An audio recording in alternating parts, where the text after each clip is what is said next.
We're joined by Scott Baradell, CEO of Idea Grove PR. Scott, how hard is it to retrain fans' brains to not call it Minute Maid and to call it Daikin? Oh, it's very hard. It depends. In the case of the Astros Park, it started out as Enron Park, and then a year later, Enron went bankrupt. But Minute Maid's been a stable name for a long time now. But if you look at other stadiums, Candlestick Park's a great example. It was demolished a few years ago in San Francisco, but it had been around that name since the 1950s. Then they named it 3Com Park and Monster Park and other names. But the public held on to that Candlestick Park name to the point where they finally had a ballot measure where voters said after the Monster sponsorship, it has to go back to be named Candlestick Park. You can't usually do that. In that case, the park was publicly owned, but when it's privately owned, that just doesn't happen. But it sticks in the head. Yeah, it does. No doubt about it. And it's been Minute Maid for over 20 years, so that's going to be a hard habit to break there. What's in it for a corporation or a company to have naming rights? What sort of good public relations does that generate, generally speaking?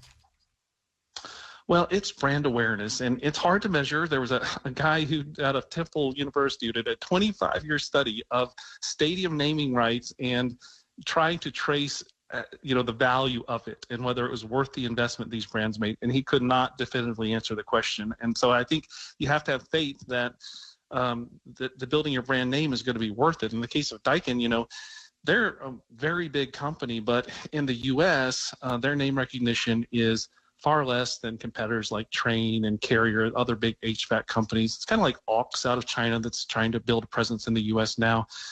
You're facing, some competition that's been here and with established names for a long time. Yeah, well, and this is certainly a good way to get name recognition, no doubt about it.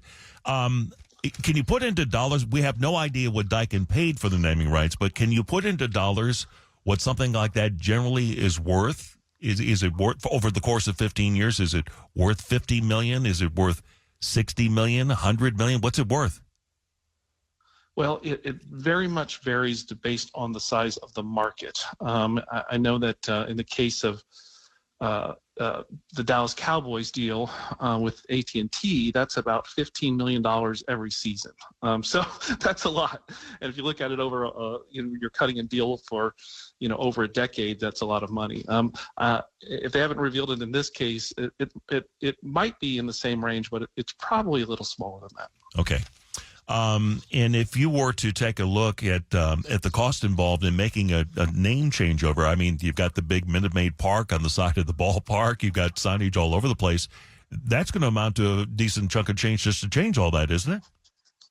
Oh, absolutely. I mean, you're talking in the, single-digit millions, but it's a lot. And the name is in so many places that you oftentimes after rebrandings like this, people on the marketing team are discovering a place where they missed it a year or two later. Yeah, no doubt. Scott, thanks for joining us. Good to talk to you, sir. Appreciate it. That's the CEO of Idea Grove PR, Scott Baradell.